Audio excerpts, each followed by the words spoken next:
ចូលមកតែថ្វាយដួងចិត្តនឹងជីវិតដោយត្រង់ព្រោះថាមួយថ្ងៃក្នុងវត្តមានទ្រង់ប្រសើរជាង1000ថ្ងៃដែលខ្ញុំនៅកន្លែងផ្សេងទីព្រោះថាមួយថ្ងៃក្នុងវត្តមានទ្រង់ប្រសើរជាង1000ថ្ងៃដែលខ្ញុំនៅកន្លែងផ្សេងទៀតខ្ញុំចង់បានព្រះអង្គថែមទៀតត្រូវការព្រះអង្គថែមទៀតមិនចង់ចាកចេញពីទីនេះឡើយចង់ប៉ះពាល់ព្រះវត្តមាននឹងក្តីស្រឡាញ់ព្រះចង់ចាកចេញពីទីនេះឡើ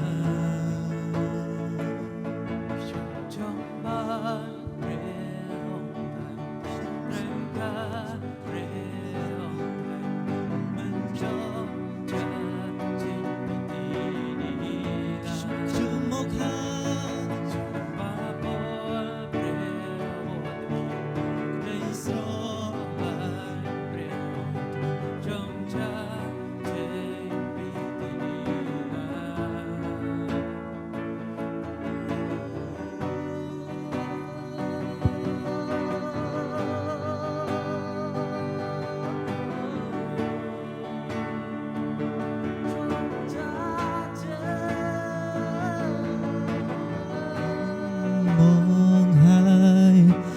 ចូ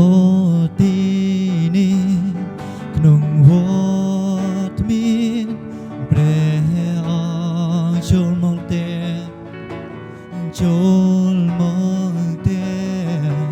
ថ្វាយដួងចិត្តនឹងជីវិតទៅត្រង់ព្រោះថាមួយថ្ងៃក្នុងវត្តមានទ្រង់ប្រសើរជាង1000ថ្ងៃដែលខ្ញុំនៅកន្លែងផ្សេងទៀតព្រោះថាមួយថ្ងៃក្នុងវត្តមានទ្រង់ប្រសើរជាង1000ថ្ងៃដែលខ្ញុំនៅកន្លែងផ្សេងទៀត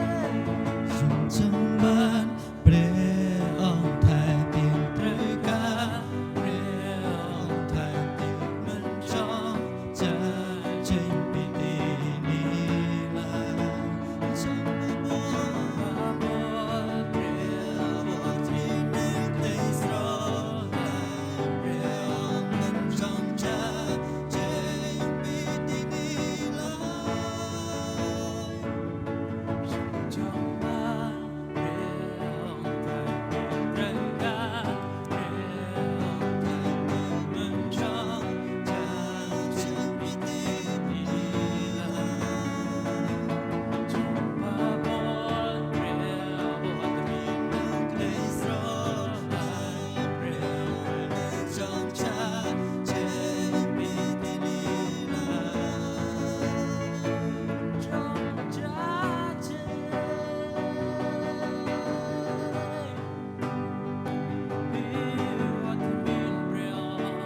គ្រប់គ្រាន់ហ